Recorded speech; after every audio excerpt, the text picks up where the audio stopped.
Welcome back to Pivot Points. I'm your host, Dave Allen, founder of Brand Pi, the brand consultancy working with businesses to deliver impact at pivotal moments in their journey. Today, we're meeting Dr. Kyle Grant-Talbot. Kyle is a self-described washed-up astronaut, but don't let his humility fool you. His talents and innovations continue to leave their mark among the stars for NASA and SpaceX. With OxWash, Kyle has applied his orbital-grade engineering to one of the Earth's most antiquated, resource-heavy sectors, laundry. His intelligence in engineering biology is matched by the ambition to tackle an industry which has shocking, high-stakes ripple effects through hospitality and healthcare. Today's episode of Pivot Points paints a portrait of pure ambition and the hard labour that goes with it. It's the portrait of a leader who's grounded but possesses the drive to turn his hand to anything and make it fly. Here's a leader who's learned the traits of mature, experienced leaders decades ahead of his time. Welcome to Pivot Points, Kyle. Really excited to talk to you today. I think the journey you've been on sounds amazing. And I'd love you to just introduce yourself and let our listeners just understand a little bit about your background. Yeah, of course. And thank you so much for having me. I really appreciate the opportunity to have a chat today. So my name's Dr. Kyle Grant-Talbot. I am the now very recently ex-CEO of a industrial laundry company that I founded and set up from scratch based in Oxford called OxWash, hence the name. And prior to that, I was an aerospace engineer. So in many ways, I'm a washed up astronaut, but had a couple of interesting twists and turns that we can certainly dive into. Brilliant. And what got you interested in the whole area of space? Is that a childhood thing, or is that something that sort of happened at university? Yeah, no, absolutely. I think my earliest memory and recollection of being interested in space was when my family moved from South Africa to near Staines in the UK when I was very young. And to distract me from the cold weather, my dad put on Star Trek: The Next Generation on TV, and we watched it together religiously. And I think that was very much the first point where I became obsessed with science, technology, engineering, and then obviously outer space specifically at that stage. But after that, I've always been fascinated by the technology that allows us to explore the solar system and beyond, and have been fortunate enough to contribute to that in some ways in the past as well. As you went deeper into the sort of space thing, how did you plan that? Did that happen by accident, or did you sort of like single-mindedly decide at 8 years old, I'm going to do this? Yeah, I did definitely take some time to figure out how to get into that industry initially. At the time when I was going through my schooling, I lived on the Isle of Wight, which isn't anymore known for its aerospace industry. It's a small island off the south coast of England that actually did once have a suborbital rocket launch facility on its western tip, believe it or not. Yeah, which still exists there today. It's now part of the National Trust, but it's not functional, obviously. And so it was pretty difficult to find any aeronautical, astronautical, things to get stuck into. And so I was leaning more into becoming a veterinary surgeon. It's what my mum and my dad did. They started their own business, which I was, always incredibly inspired by. But I managed to get into Cardiff University after schooling to do a degree called astrobiology, which doesn't really exist anymore, but it's essentially the combination of astrophysics and microbiology. And I did that for a little while before then being fortunate enough to move to the US and sink my teeth into a professional career over there. Now, I think you sort of worked with NASA or at NASA and SpaceX. Yeah. So what that was like, and what was the job application for? It's a bit bonkers, in all honesty. So I was fortunate enough to be selected as an intern, and they're very rare to get a NASA internship as a non-US citizen. That's somewhat non-trivial to achieve. So I got really fortunate with that. Onto a program called the Co-op program. And essentially, it's a little bit like in the UK, our year in industry that you can do when you're studying, but you spend half the year working for an organization. In this case, it was NASA, then half the year studying. I did my first half of the year at the agency at the Kennedy Space Center, working for a wonderful professor and employee and civil servants focused on microbiology in space that very quickly became environmental control and life support systems engineering. So the systems that keep human beings and animals and even plants alive in space, recycling the air you breathe, the water you drink, the energy that your body gives off in the form of heat. And my internship then basically transitioned very quickly into a full-time role that I then did for several years, kind of getting the agency post the end of the shuttle era ready for the kind of private space flight explosion that has happened since. I was then seconded over to work for SpaceX to take the knowledge from the agency and the research that we've been doing into these systems and then apply them into what was called the Dragon V1 spacecraft. So this was essentially the SpaceX vehicle that wasn't human rated at that time. It was rated to carry cargo, but some of the cargo were live animals, mice and things like that. And so we did need a rudimentary life support system to, cater to that requirement. That then became the life support system that is still used today on the Dragon V2 spacecraft, which is pretty much the only way US astronauts can get to space. I mean, that must be like super cool. You must be really proud of having worked on systems that still operate today in space. Yeah. How does that make you feel? It's, really rewarding. I mean, look, the technology moves at pace. So I don't know my fingerprints are on anything inside the organizations anymore, but certainly the work that we did helped to bring human rated space flight into the private sector, which I'm really proud of, and is much more beneficial for everyone. But it's a team effort, right? SpaceX was able to attract the best and most talented people, that you can think of. And the work ethic and the mission driven focus was second to none. A very, very different paradigm to working inside NASA, which is more bureaucratic and there's a lot more red tape, as you can imagine. It's more risk averse, but that is changing under new leadership, and Jared Isaacman, the new administrator of the agency, I think will remove a lot of red tape. But at the time, it was chalk and cheese. Like the difference going from the Kennedy Space Center across a bridge to what was then Cape Canaveral Air Force Base, it's now a Space Force Base, was mind-blowing. It was very, very different. And then what happened next in your life? What brought you back to the UK? My passion really lied in this, and still does, in the science of the technology that we were applying. And I had this itch, which was, could we scale up that technology to an industrial scale? We were building systems to keep essentially a couple of people alive in a tin can. But it occurred to me that a lot of the science, the playbook, and the technology could be scaled and put around industrial processes to essentially eliminate the impact of an industrial process on the planet and its people, a life support system for manufacturing or industrial process. And so I came back to the UK to do a PhD, essentially looking at that thesis and applying genetic engineering into the mix as well. At the time when I did my PhD, the field was called synthetic biology. It's now evolved into engineering biology, but for all intensive purposes, it's allowing you to manipulate organisms to provide new functions and new products and services that they didn't evolve to do.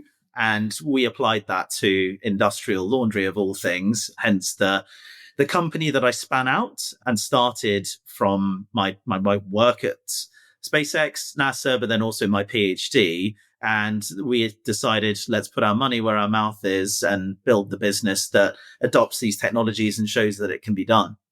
So did laundry find you, or did you find laundry? Oh, that's a good one. I think we were doing a lot of soul searching around which industry is best placed for us to apply the tech to. We looked at agriculture, but like vertical farming, for example. We looked at biomanufacturing, manufacturing, all sorts of things. I stumbled on industrial laundry. It was one of the kind of things on the long list of research. And I was fortunate in that a lady down in Newbury, a city town just south of Oxford, said, hey, come and look at my industrial laundry and take a look. And I was like, sure, why not? Let's go take a peek behind that curtain. And I was very, very surprised because you've got great people working in essentially centuries old technology. And it was just this eureka moment where we're like, this is a perfect industry to eliminate its impact. Industrial laundry, when you think about it, is just your washing machine dryer on steroids. It consumes stupid amounts of fresh water that otherwise we would be drinking, uses vast amounts of natural gas for heating that water and drying textiles in the drying process and the ironing process, and uses a very interesting toxic cocktail of chemicals to keep things clean and sterile. And so that was like the perfect target to bring this life support system tech to bear, essentially. Where do you think the sort of entrepreneurial drive came from? Was it seeing your parents create their own business and you thought, I want a bit of that and manage my own destiny? Because not everybody wants to start a business. Yeah, it's a great one. I think it's equal parts being inspired by my parents, who did it very successfully from scratch after needing to leave South Africa because of the apartheid aggressions back then. And then the second is that I was absolutely terrified of having to go work for somebody else. I was like, I really don't want to go be a small cog in a big machine. I wanted to create value for customers and for humanity in a much more focused way. I think you put it perfectly, which is building my own destiny, but one for humankind in parallel. Yeah. And so you've got the idea, you've had your eureka moment, you think you can apply the bioengineering to the laundry industry. What did you do next? Because in a way, that's the easy bit. To a lot of the listeners, they'll go like, wow, that's the hard bit. But actually, as I'm sure you know, that's the easy bit. No, it's a good one. I think the naivety that I had going into founding the business was a strength in this case, in that if I took what I know now back in time with me, I'd definitely have more friction in making that jump. But ultimately, we had to build a business that provided laundry services to people, to businesses, to organizations at scale, whilst at the same time iterating the technology at, breakneck speed, which is essentially 2, maybe even 3 businesses in parallel. It's a service company, it's a hardware company, and it's a software engineering company merged together, which was a huge lift. Like, it really was. I mean, the first step was basically just getting in the market, building the system in the first iteration, if you will, in Oxford. So taking a light industrial unit that used to be a paint shop, I think, and retrofitting it to be an industrial laundry, like a little one, but small, but perfectly formed. And that was our beachhead to take to market a service that was essentially a fraction of the impact on the planet and people that traditional services provide. But it was also cheaper, it was more reliable, and obviously a higher quality too, which is critical. It's not, for me, it was equal parts. We've got to do good, but we also have to show positive unit economics, or this is a science project, it's not a business. And so we were neurotic about making money as early as possible in the business to prove that we could do this in a novel way that was commercially viable to attract much larger investment to be able to drive the innovation flywheel. So they were kind of the 2 sides of the balancing act, was obviously executing the service and happy customers, and then raising the finances to make the customers happy and innovate, and round you go. We've had lots of conversations on Pivot Points with other entrepreneurs about that first moment where you need access to a bit of capital. And how did you go about getting that off the ground? Was it family and friends? Did you have supporters because of the energy savings, water reuse, sustainability message? How did you get that because that's a real critical pivotal moment, the moment where you say, I'm going to do this, and therefore I need 20 grand or whatever it is to make this happen, and I'm now beholden to other people. Yeah, absolutely. And it was scraping the barrel. It really was. I'm still very grateful for my own paltry bank balance at the time. Basically expended all of my currency in my UK bank accounts to make that happen. My parents very kindly loaned me some money to invest in the assets that we needed, the electric cargo bikes to do our collections and deliveries in Oxford, and also some machinery as well. And then I'm, very grateful to my very first angel investor, a gentleman called Dr. Aaron D'Souza, who I met playing rugby. We got talking about what I was building. He's deeply passionate about humanity's future as well as I am, and was the first kind of angel ticket, if you will, into the Yeah. business. And taught me a lot about financial, fiscal rigor, fundraising, narrative, all of that kind of stuff as well. He's a very successful entrepreneur in his own right. So it was a joy to learn from him in the early days. Yeah. So, I mean, did that happen by accident, literally?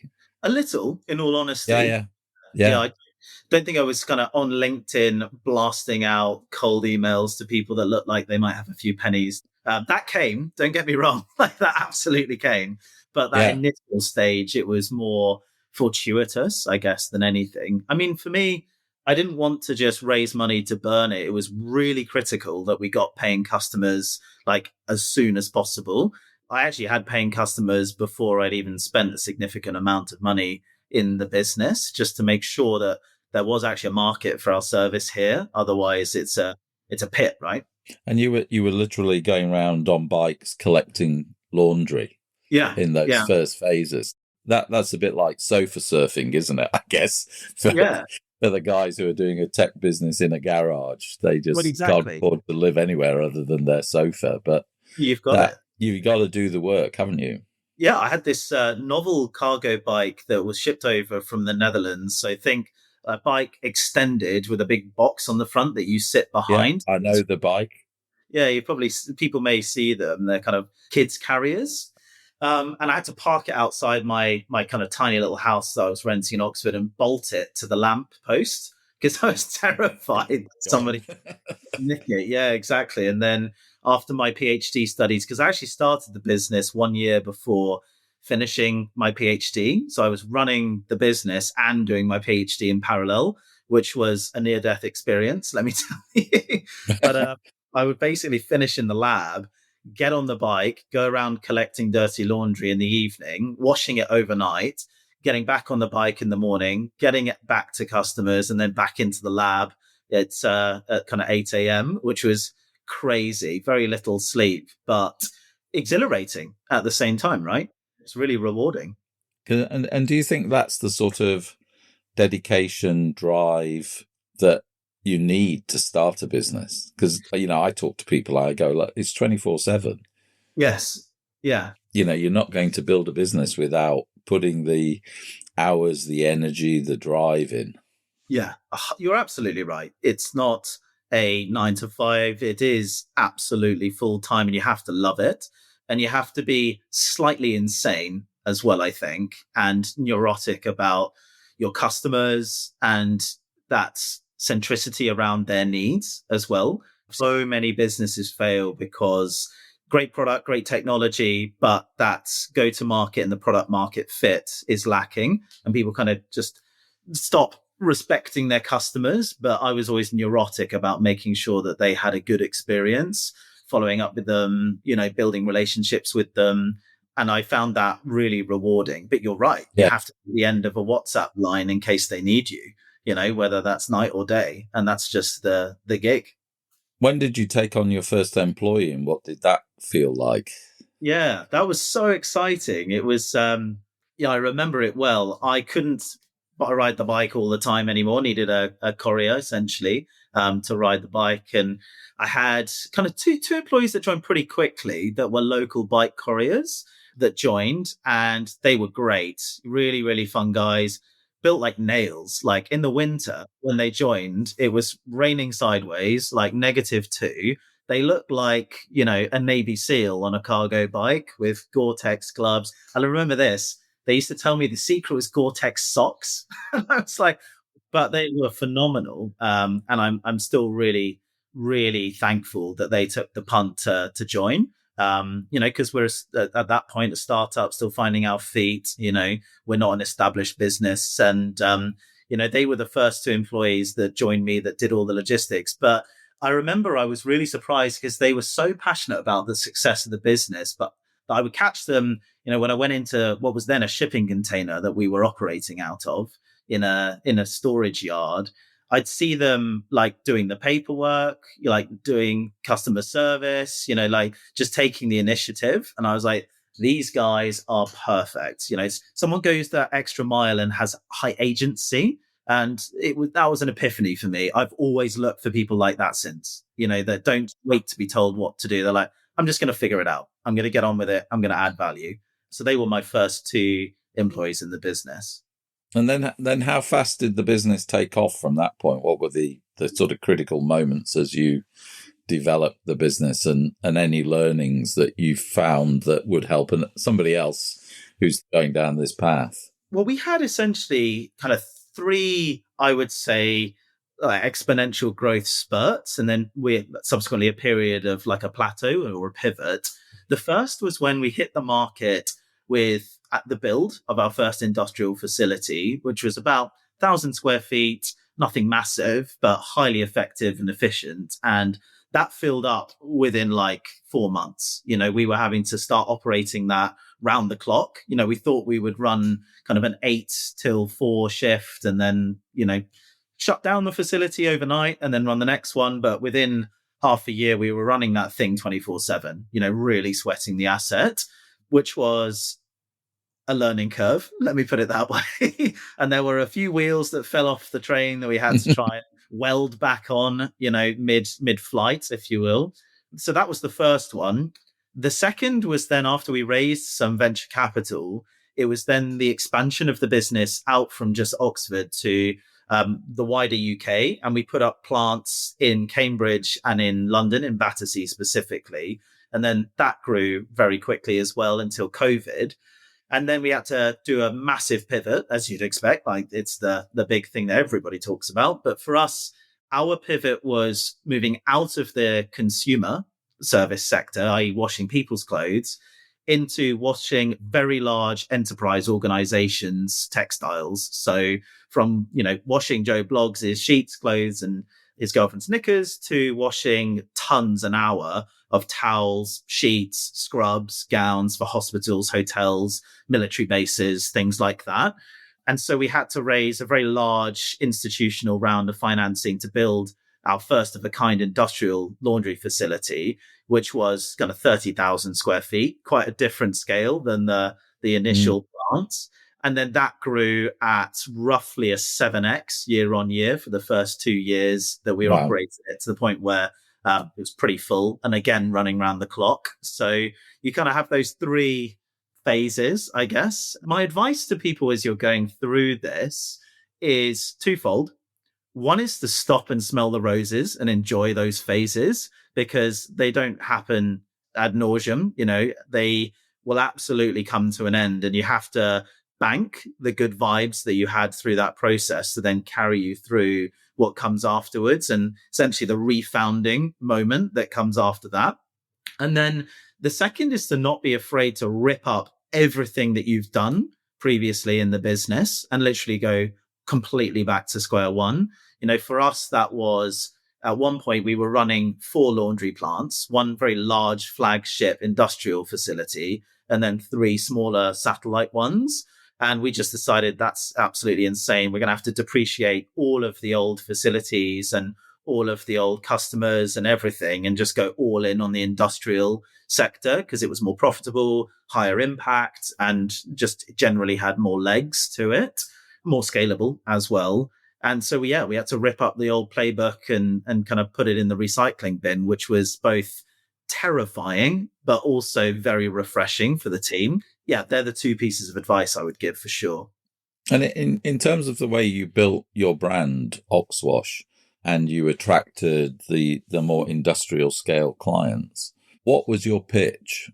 Why were you better than a conventional laundry, and how did you use the technology? Because you're bringing really cutting edge science into something that most people don't even think about. Yeah, I think for me, it was always that what's called OTIF IQ, the on time, in full, in quality delivery of service.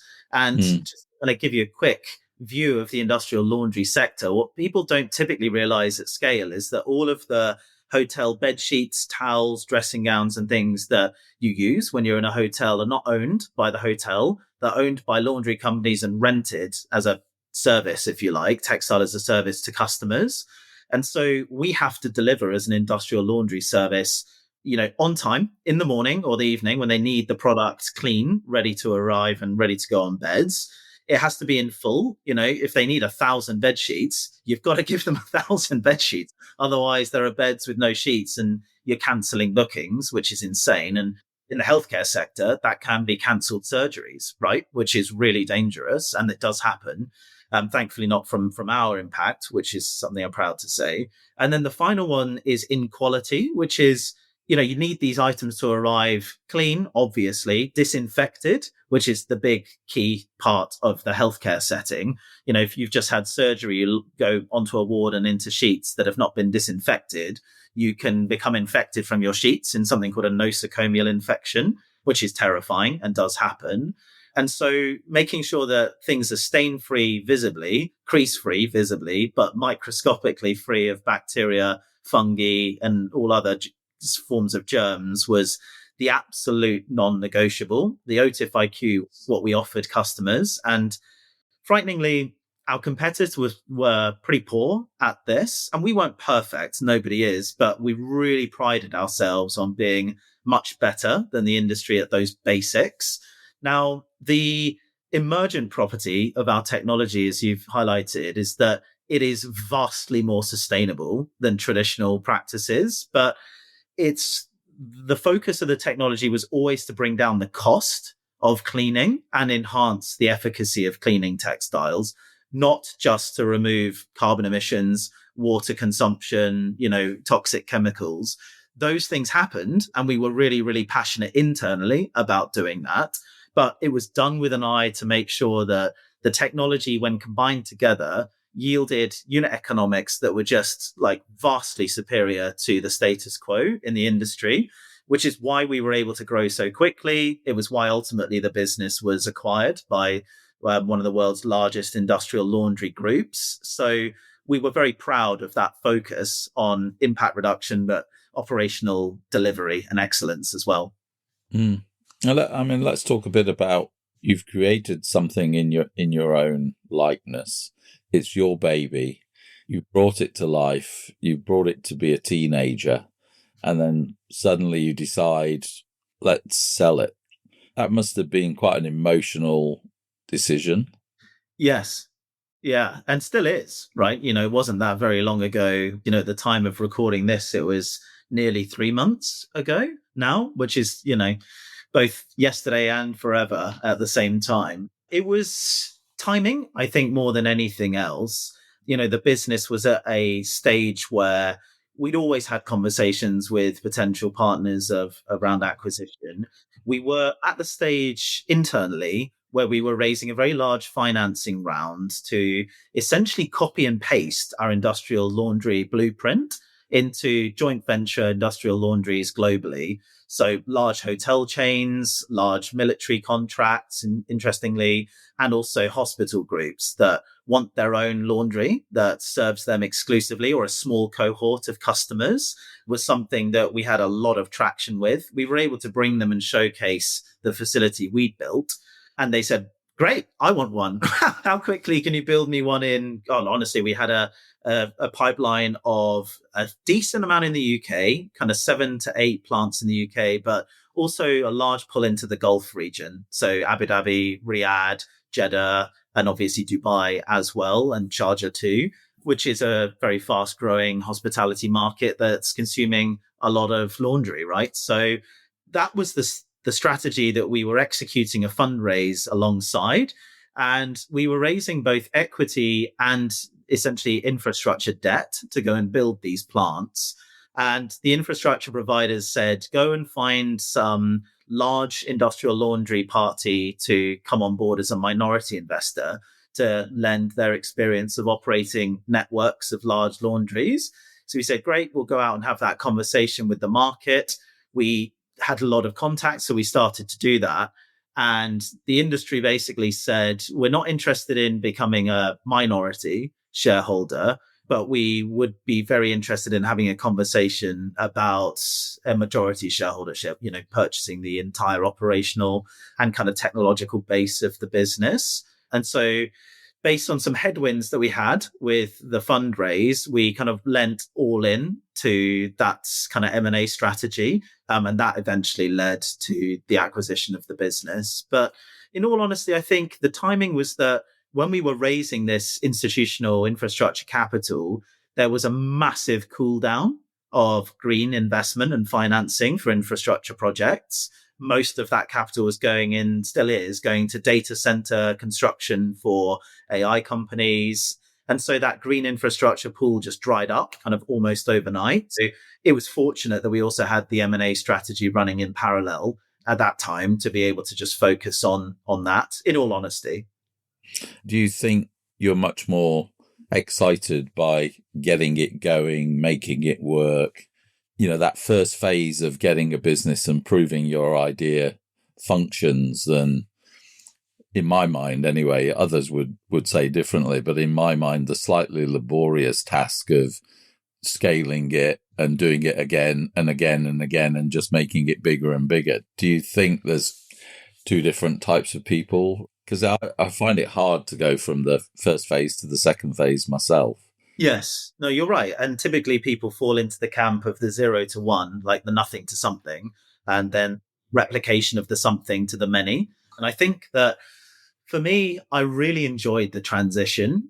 And that came from the people that I worked with, being able to recruit an insanely high talent density along the way. And it wasn't the same team at the end of the process before we were acquired in the beginning, but there was a core team, especially my CCO, who then became our MD, Ella Wilkinson, who, was formidable. I learned a lot from, and we grew together with the business. And I had lots of other technological wizards along the way too. And I think working with such intelligent, mission-driven people was addictive and still is for me. And I think that that's the key to going from the 0 to 1 and the 1 to 10 is assembling a SWAT team around you that you really love working with, that you want to face challenges with, you want to go into battle with. And I think if you don't find that cohort of people to surround yourself with, it becomes incredibly lonely. And I think people do lose motivation. I think that's a really key part of starting any business, making sure that you love working with the people and they've got the same passion and devotion and 24/7 mindset as you. And that's quite hard to do. You're very fortunate in achieving that because a lot don't. So you've sold the business and you've done the wise thing, probably not staying there. What's next? Yeah, it's a good question. So exploring a few options. What I can say at this time is that one of the interesting parts of the acquisition of the business is that our intellectual property, so the patents essentially, were not purchased. We managed to keep those ring-fenced in a top co. That's a surprise. It is, yeah. And it's still a surprise to me as well. But the software engineering was acquired. So everything that kind of goes into running the business today in terms of the software was acquired. But the patents for the way that we actually cleaned, dried, and a lot of the R&D that was still in the works wasn't. So we do have an interesting opportunity to apply that intellectual property portfolio into aerospace, of all things, again, which is very interesting. Back home. yeah, which is fascinating. So we're deeply exploring that. We do have a contract to do that, which is very exciting. I can't talk about it too much right now, but hopefully in the near future we will be able to. So we're just kind of putting meat on the bone of that strategy to see how that might work. That's kind of the near term. Watch this space, if you'll forgive the pun. Yeah, that's very good. Yeah. All right. I think we've used all of the time you've very generously given to us. We always end with a little bit of a fun fact, and I know you're a huge sci-fi film fan, and you must have your top your top 3 films, and Yes, and I'm sure we'd all love to get a great recommendation for a top sci-fi film. Okay. I mean, there's the obvious ones, right, that people have seen on posters and blockbusters, like the Star Trek series, especially the newer ones I really love. One I really enjoy is Passengers. I've watched that a few times, and it's both the thesis of the movie, but also the soundtrack is unbelievably good. You No, I can listen. don't know that film. Tell us a bit about that film. It's a really interesting thesis in that there's interplanetary travel in the future where people can pay to be pioneers, essentially, and be recruited to go to these outposts that are being colonized. And obviously, it's a generational trip, and that means that you have to be put into hibernation. And Chris Pratt, the actor, is one of the main people in it. He's put into hibernation, but the pod that he's in malfunctions, and he wakes up halfway between Earth and this pioneer system. And obviously, there's still hundreds of years left of the travel, and he can't be put back into hibernation. And so he exists on this ship on his own for a period of time, but then wakes up one of the other passengers so that he's not lonely, essentially. And she doesn't know initially, is Jennifer Lawrence, that plays the actress, and the other passenger. And it's a fascinating psychological, but also amazing graphics and happy ending to some degree at the end as well. But the soundtrack is amazing. Okay, fantastic. Well, thank you very much, Kyle, for coming on Pivot Points. And I think we'll all be interested to see what's next. And wish you all the best and even greater success, and have a great 2026. Likewise, thank you for this opportunity. It's been great to have a conversation this morning. Thank you so much for listening to this episode of Pivot Points. If you enjoyed this episode, you can find more fascinating conversations with industry leaders in our previous episodes. You'll find us wherever you get your podcasts. And if you want to know more about Brand Pi and how we deliver impact in the pivotal moments that matter to you, head over to brandpi.com. Thank you for listening, and we'll see you next time.